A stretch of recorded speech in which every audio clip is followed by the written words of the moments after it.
তথ্য প্রযুক্তির সাফল্যমণ্ডিত যুগে পদার্পণ করেও এক মহামারীর সাক্ষী হওয়ায় আমরা এর কোনো সুরাহা করতে না পেরে জনে জনে গ্রহণ করে নিয়েছি গৃহবন্দিত্ব। আমাদের চিরচেনা এই পৃথিবী আর আগের মতো নেই। গত ১.৫ বছরে বদলে গেছে অনেকখানি। স্থবির হয়ে দাঁড়িয়েছে স্বাভাবিক জীবনযাপন।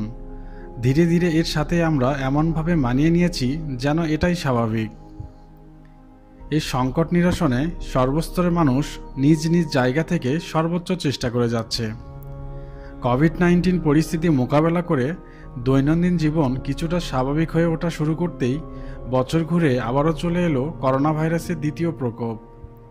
তবে এবার সে একা আসেনি।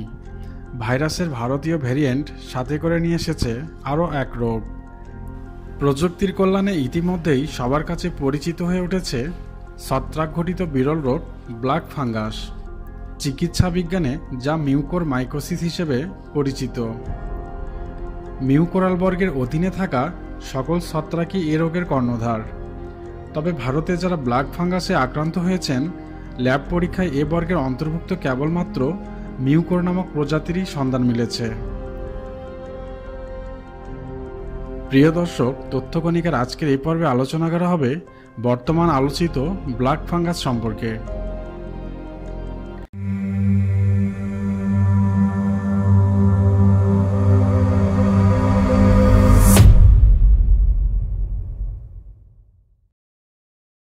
ছত্রাকঘটিত রোগ সময়ের জ্ঞানের পরিধি আমাদের কাছে দেহের বিভিন্ন অংশে চুলকানি পর্যন্তই সীমাবদ্ধ।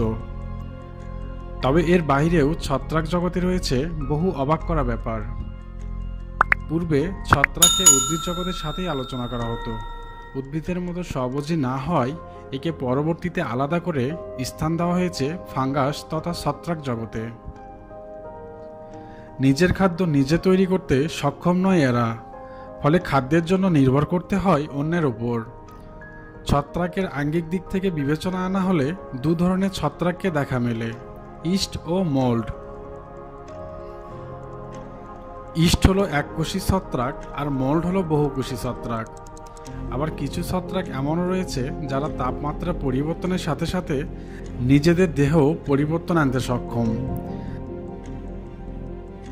দ্বিচারিত্রিক বৈশিষ্ট্য সম্বলিত এই ছত্রাকগুলো পোষক দেহের বাহিরে মোল্ড হিসেবে এবং পোষক দেহের ভিতরে ইস্ট হিসেবে অবস্থান করতে পারে।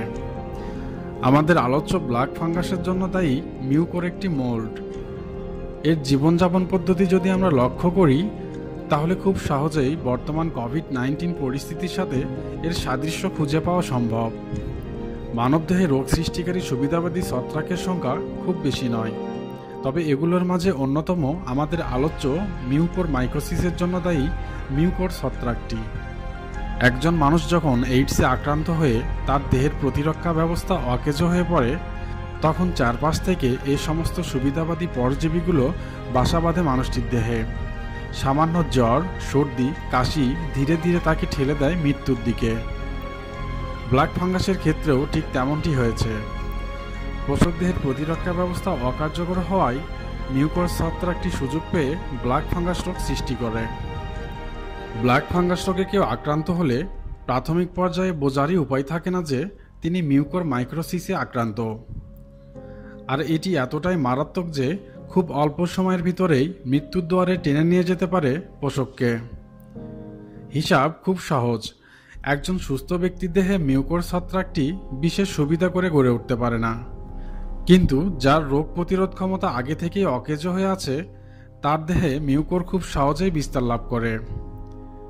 একটি পোষক দেহের কোথায় আক্রমণ করবে তা নির্ভর করে ছত্রাকটির প্রবেশপথের উপর।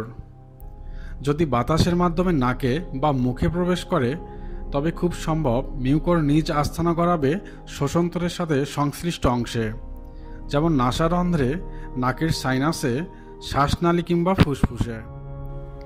ব্ল্যাক ফাঙ্গাসের সাথে ডায়াবেটিস রোগের বেশ ভালো যোগসাজশ রয়েছে।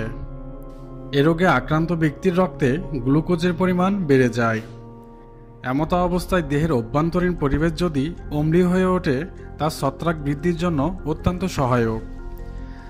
ডায়াবেটিসে আক্রান্ত ব্যক্তির রোগ প্রতিরোধ ব্যবস্থাও সাধারণত কম হয়ে থাকে। এবার আলোচনা করা যাক কেন কোভিড-19 থেকে সদ্য সুস্থ হওয়া মানুষেরাই ব্ল্যাক ফাঙ্গাসে আক্রান্ত হচ্ছেন? কোভিড-19 আক্রান্ত ব্যক্তির রোগ প্রতিরোধ ব্যবস্থা স্বাভাবিক পর্যায়ে থাকে না। করোনা ভাইরাস শ্বসনতন্ত্রের উপস্থিত প্রতিরক্ষা আবরণ, মিউকাস ঝিল্লি ও রক্তনালীকে ধ্বংসস্তূপে পরিণত করে রাখে আগে থেকেই, আর লোহিত কণিকার ভাঙ্গনে রক্তে আয়রনের পরিমাণও বেড়ে যায়। এছাড়াও কোভিড-19 চিকিৎসায় ব্যবহৃত অ্যান্টিবায়োটিকগুলো শুধু যে ক্ষতিকর জীবাণু ধ্বংস করে তা নয়, শ্বসনতন্ত্রে থাকা আমাদের উপকারী ব্যাকটেরিয়াকেও ধ্বংস করে, যারা এতদিন আমাদের ক্ষতিকর জীবাণুর হাত থেকে রক্ষা করে এসেছে। আর যদি পূর্ব থেকেই ডায়াবেটিস রয়েছে এমন কেউ কোভিড-19 আক্রান্ত হন, তবে তার দেহে ছত্রাকের বংশবৃদ্ধির সম্ভাবনাও বেশি থাকে। শরীরে পর্যাপ্ত অক্সিজেনের ঘাটতি, ডায়াবেটিক্স, রক্তে উচ্চমাত্রার আয়রন, দুর্বল প্রতিরক্ষা ব্যবস্থা সবকিছু মিলিয়ে ছত্রাকের বৃদ্ধির জন্য খুবই উপযুক্ত পরিবেশ সৃষ্টি হয় সদ্য কোভিড-19 থেকে সুস্থ হওয়া একজন মানুষের দেহে। আর সবচেয়ে ভয়ঙ্কর ব্যাপার হলো কোভিড-19 আক্রান্ত কিংবা সদ্য সুস্থ হওয়া একজন ব্যক্তির জ্বর, কাশি, শ্বাসকষ্টের লক্ষণ দেখে বিরল এক ছত্রাক ঘটিত রোগের কথা কল্পনাতেও আসে না। বলা চলে মিউকোরমাইকোসিসের মূল লক্ষণ প্রকাশ পেতে বেশ দেরি হয়ে যায়। কোভিড-19 আক্রান্ত হন বা না হন, যদি আপনি নিম্নোক্ত লক্ষণগুলো নিজের মাঝে টের পান, তবে একজন চিকিৎসকের শরণাপন্ন হতে দেরি করবেন না। আপনার চিকিৎসক ছত্রাক ঘটিত রোগ সন্দেহে ল্যাব ডায়াগনোসিসের ব্যবস্থা করবেন। নাকে বা মুখ গহ্বরের ঊর্ধ্বতালুতে কালচে দাগ তৈরি হওয়া, নাক হতে কালচে রক্তপাত কিংবা তরল নিঃসরণ, দৃষ্টিশক্তি ঝাপসা হয়ে আসা, চোখের নড়াচড়ায় ব্যাঘাত ঘটা, মুখ ওষার হয়ে যাওয়া, চোয়াল নড়াচড়ায় ব্যাঘাত ঘটা, বুকে ব্যথা, শ্বাসকষ্ট। মিউকোর ছত্রাকের বিস্তার ঘটে খুবই দ্রুত, আর এই লক্ষণগুলো নিয়ে একজন মানুষ যখন দেরিতে চিকিৎসার শরণাপন্ন হন, হয়তো ততদিনে অনেকখানি ক্ষতি হয়ে গেছে। যদি চক্ষু কোটর কিংবা চোখে পৌঁছে গিয়ে থাকে, ছত্রাকের বিস্তার রহিত করতে একজন চিকিৎসককে হয়তো রোগীর আক্রান্ত টিস্যু অর্থাৎ চোখ বের করে নিতে হতে পারে। একজন মানুষের জীবন বাঁচানোই তখন মুখ্য হয়ে দাঁড়ায়। ভরসার কথা হলো ব্ল্যাক ফাঙ্গাস ছোঁয়াচে নয়, তাই বলে নিশ্চিত হবার কিছু নেই যে আপনার আমার মধ্যে ব্ল্যাক ফাঙ্গাস ছড়াবে না। মোল জাতীয় ছত্রাকগুলোর বংশবিস্তারের মূল হাতিয়ার হলো স্পোর। আগেই বলা হয়েছে যে একসময় ছত্রাকগুলো উদ্ভিদ জগতের অন্তর্ভুক্ত ছিল। উদ্ভিদ বীজের কথা ভাবুন। কোনো গাছের বীজ অন্যত্র উপযুক্ত পরিবেশ পেলে মাটিতে অঙ্কুরোদ্গমের মাধ্যমে আরেকটি উদ্ভিদ জন্ম দিতে সক্ষম, অর্থাৎ বীজের মাধ্যমে উদ্ভিদ প্রজাতিটি বংশবিস্তার করতে পারছে। ঠিক একইভাবে ছত্রাকের স্পোরগুলো বংশবিস্তারে সাহায্য করে। উপযুক্ত পরিবেশে মাটিতে কিংবা পোষক দেহে অঙ্কুরোদ্গমের মাধ্যমে একই প্রজাতির ছত্রাক জন্ম দিতে পারে। ছত্রাক ঘটিত রোগের চিকিৎসায় সবচেয়ে বড় সুবিধা হলো নির্দিষ্ট ঔষধ ব্যবহার। ব্ল্যাক ফাঙ্গাস সম্পর্কিত আলোচনায় শেষটা মূলত একটি প্রশ্নেরই উত্থাপন করে। কোভিড-19 ভাইরাসের আক্রমণের দ্বিতীয় প্রকোপেই কেন ব্ল্যাক ফাঙ্গাস আবির্ভূত হলো?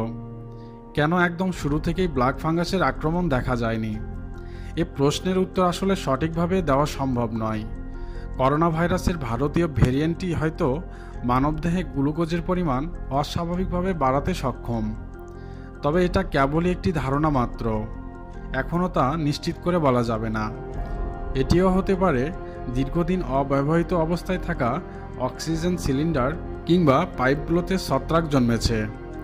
আসলে এর নিশ্চিত উত্তর জানতে হলে আক্রান্তদের মাঝে পর্যাপ্ত তথ্য উপাত্ত সমৃদ্ধ এপিডেমিওলজিক্যাল স্টাডি হওয়া প্রয়োজন, যা এত অল্প সময়ে সম্ভব নয়। চিকিৎসা বিজ্ঞানে রোগের প্রতিকারের চেয়ে বরাবরই প্রতিরোধের জন্য জোরালো মত ব্যক্ত করা হচ্ছে। তাই আসুন ব্ল্যাক ফাঙ্গাসের মতো ভয়াবহতা সম্পর্কে জানি, নিজে সচেতন হই, অন্যকেও সচেতন করি এবং স্বাস্থ্যবিধিগুলো মেনে চলি। ভিডিওটি ভালো লাগলে লাইক, কমেন্ট ও শেয়ার করে অন্যদের দেখার সুযোগ করে দিন।